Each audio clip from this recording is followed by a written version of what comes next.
بسم اللہ الرحمن الرحیم۔ السلام علیکم ورحمۃ اللہ وبرکاتہ۔ آپ سب کو اسلامک پروڈکشن میں خوش آمدید۔ آج کا جو میرا موضوع ہے وہ حضرت علی رضی اللہ تعالی عنہ کا تعارف ہے۔ آپ کا نام علی کنیت ابو الحسن اور ابو تراب، لقب اسد اللہ، حیدر کرار اور علی المرتضیٰ ہے۔ والد کا نام ابو طالب بن عبد المطلب بن ہاشم بن عبد مناف، اس نسبت سے آپ حضور علیہ الصلوۃ والسلام کے چاچا زاد بھائی ہیں۔ اور والدہ کا نام فاطمہ بنت اسد، آپ بنی ہاشم کے خاندان سے تھی۔ آپ کی پیدائش بعثت نبی صلی اللہ علیہ وسلم سے 10 سال پہلے ہوئی، یعنی بعثت کے وقت آپ کی عمر 10 سال کی تھی۔ آپ نجیب الطرفین ہیں، یعنی والد اور والدہ ہر دو بنی ہاشم کے خاندان سے تھے۔ بچپن سے ہی آپ حضور علیہ الصلوۃ والسلام کی تربیت میں رہنے لگے اور ان کے گھر کے فرض سمجھے جانے لگے۔ حضور اکرم صلی اللہ علیہ وسلم کی سب سے چھوٹی، پیاری اور لاڈلی بیٹی حضرت فاطمہ الزہرا رضی اللہ تعالی عنہا کا نکاح آپ سے ہوا۔ اس نسبت سے آپ حضور علیہ الصلوۃ والسلام کے داماد اور ان کے گھر کے فرد ہیں۔ حضور اکرم صلی اللہ علیہ وسلم کے والد ماجد حضرت عبداللہ کا انتقال حضور علیہ الصلوۃ والسلام کی پیدائش سے پہلے ہی ہو گیا تھا۔ اس وجہ سے ان کی کفالت کا بوجھ حضور علیہ الصلوۃ والسلام کے دادا حضرت عبد المطلب نے اٹھایا۔ جب حضور علیہ الصلوۃ والسلام کا سن مبارک یعنی حضور علیہ الصلوۃ والسلام 8 سال کے ہو گئے تو حضرت عبد المطلب بھی اس دنیا سے رخصت ہو گئے۔ لیکن جاتے جاتے حضور علیہ الصلوۃ والسلام کی پرورش اور آپ کی دیکھ بھال جو آپ کے چاچا حضرت ابو طالب کے ذمہ کر دے۔ حضرت ابو طالب اپنے بھتیجے کا خیال ہر وقت رکھتے، سفر و حضر میں اپنے سے جدا نہ ہونے دیتے۔ ام المؤمنین حضرت ختیجہ رضی اللہ تعالی عنہا کے پیغام نکاح کی تکمیل بھی حضرت ابو طالب نے کی اور خطبہ نکاح بھی خود پڑھا۔ مکہ مکرمہ میں ایک دفعہ قید پڑ گیا۔ حضرت ابو طالب کثیر الاولاد تھے۔ حضور اکرم صلی اللہ علیہ وسلم نے اپنے چچا کا بوجھ ہلکا کرنے کے لیے حضرت علی کرم اللہ وجہہ کو اپنی کفالت میں لے لیا۔ اس وقت حضرت علی کی عمر 5 سال کی تھی اور حضور اکرم صلی اللہ علیہ وسلم کے گھر میں وہ ایک فرد کی حیثیت سے رہنے لگے۔ بعثت کے وقت حضرت علی رضی اللہ تعالیٰ عنہ کی عمر 10 سال کی تھی۔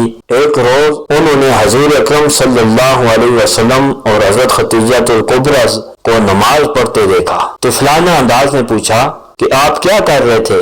تو حضور علیہ الصلوۃ والسلام نے فرمایا کہ ہم اللہ تعالیٰ کی عبادت کر رہے تھے جو کہ وحدہ لا شریک ہے اور میں اس کا رسول ہوں۔ میں تمہیں ہدایت کرتا ہوں کہ تم بھی خدائے وحدہ لا شریک کی عبادت کرو۔ چنانچہ حضرت علی یہ الفاظ سن کر رات بھر غور کرتے رہے اور صبح کو اٹھ کر اشہد ان لا الہ الا اللہ واشہد ان محمدا عبدہ ورسولہ پڑھ لیا اور مسلمان ہو گئے۔ ایک دفعہ جب اے نبی اپنے رشتہ داروں کو خدا کے عذاب سے ڈراؤ کی آیت مبارکہ نازل ہوئی تو حضور اکرم صلی اللہ علیہ وسلم نے اپنے عزیزوں کو کھانے کی دعوت دی۔ حضرت علی کو اس دعوت کے انتظام کے لیے مامور فرمایا۔ اس دعوت میں خاندان عبد المطلب کے تمام افراد شریک تھے۔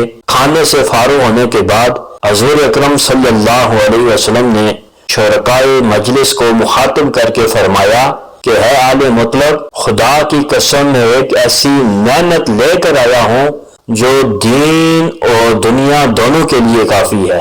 اس بوجھ کو اٹھانے میں کون میرا ساتھ دے گا؟ یہ کلمات سن کر تمام خاموش ہو گئے۔ اس وقت حضرت علی اٹھ کر کہنے لگے کہ اگرچہ میں عمر میں آپ سے چھوٹا ہوں اور میری آنکھیں بھی دکھتی ہیں اور میری ٹانگیں بھی کمزور اور پتلی ہیں، تاہم میں آپ کا ساتھ دوں گا۔ جو حضرت علی کی زبان سے الفاظ رفاقت کے بارے میں ادا ہوئے تھے وہ بالکل اسی طرح درست ثابت ہوئے۔ تاریخ عالم کے اوراق اس بات کی تصدیق کرتے ہیں اور قیامت تک تصدیق کرتے رہیں گے کہ علی نے جو کچھ وعدہ کیا وہ سچ کر دکھایا۔ اسی طرح حضرت علی حضور اکرم صلی اللہ علیہ وسلم کے سایہ عاطفت میں پرورش پاتے رہے، اور حضرت ابو طالب اپنے بیٹے کو تاکید کرتے رہے کہ محمد صلی اللہ علیہ وسلم کا ساتھ نہ چھوڑنا۔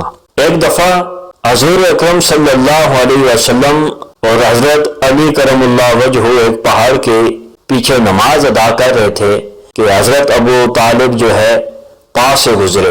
دونوں کو نماز پڑھتے دیکھ کر اپنے بیٹے کو کہنے لگے کہ اگرچہ میں اپنے آبائی دین پر قائم ہوں، لیکن تمہیں تاکید کرتا ہوں کہ محمد صلی اللہ علیہ وسلم کا دامن نہ چھوڑنا۔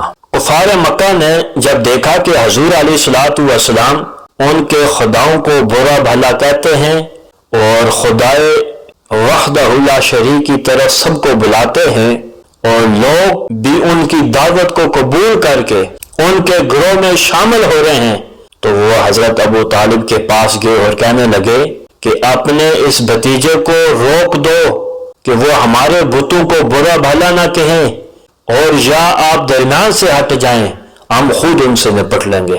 تو حضرت ابو طالب نے حضور علیہ الصلوۃ والسلام کو بلا کر کہا، اے بھائی کی جان، مجھے اس قدر مصیبت میں نہ ڈالو، تمام قریش مکہ مخالفت پر اتر آئے ہیں، ان کے آبائی دین کے متعلق ذکر کرنا چھوڑ دو۔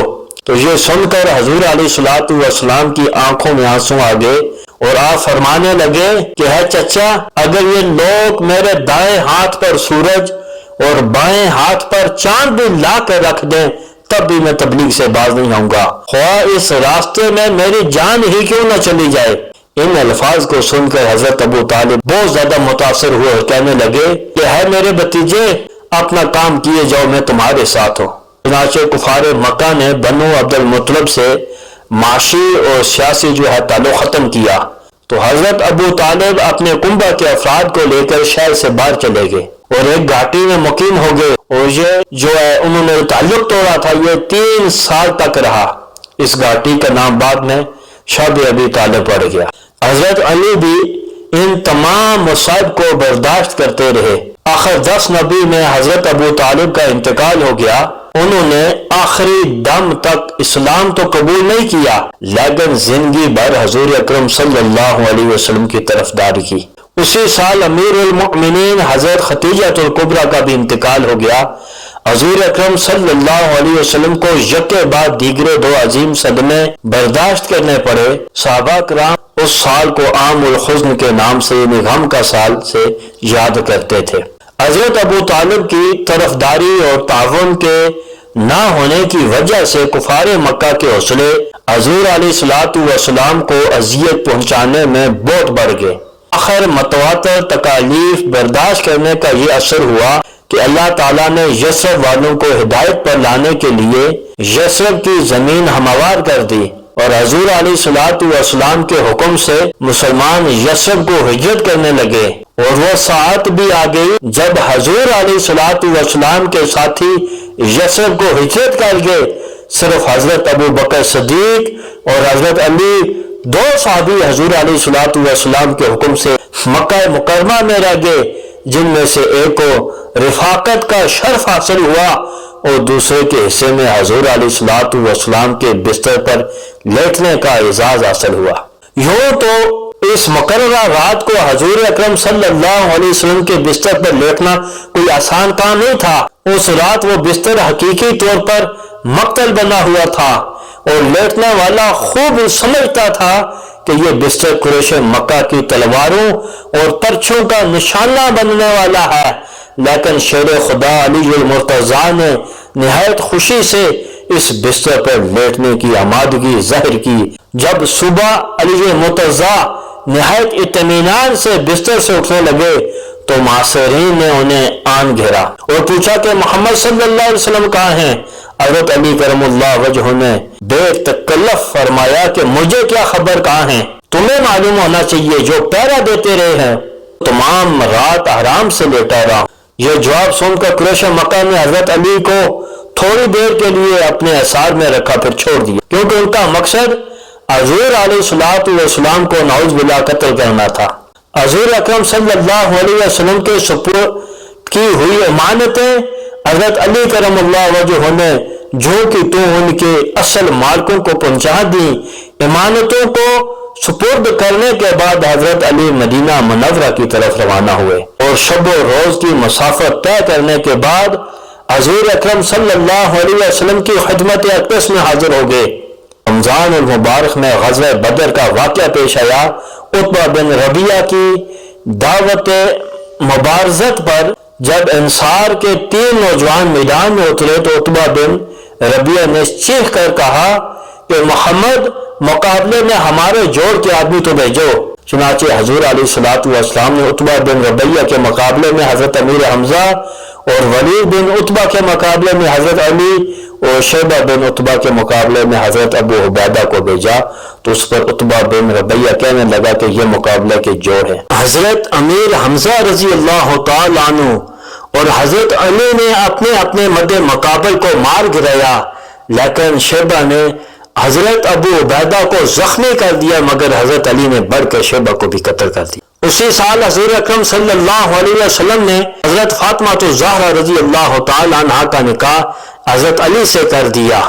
نکاح حضور علیہ الصلوۃ والسلام نے خود پڑھایا اور دونوں میاں بیوی کے لیے دعائے خیر و برکت فرمائی، اور اسی طرح ماں سوائے غزوہ تبوک کے تمام غزوات میں حضرت علی کرم اللہ وجہہ نے شرکت کی اور ان غزوات میں ذوالفقار حیدری کے جوہر دکھاتے رہے۔ غزوہ احد کے موقع پر جب مسلمانوں کی فتح شکست میں تبدیل ہونے لگی اور چاروں طرف سے حضور علیہ الصلوۃ والسلام پر پے در پے حملے ہونے لگے تو ایسے نازک حالات میں حضرت علی نے علم سنبھالا اور چند صحابہ کے ساتھ دشمنوں کے حملے کو بڑی بہادری سے روکا اور حضور علیہ الصلوۃ والسلام کو ایک پہاڑی پر لے گئے۔ اس جنگ میں پرجوش حملے کی وجہ سے حضور علیہ الصلوۃ والسلام کو بہت زیادہ زخم آئے اور خود کے آپ داندان مبارک سر پہ بھی پوست لگے اور ان داندانوں کو نکالا خون بند نہ ہوتا تھا تو حضرت علی کرم اللہ وجہہ نے پانی ڈالتے رہے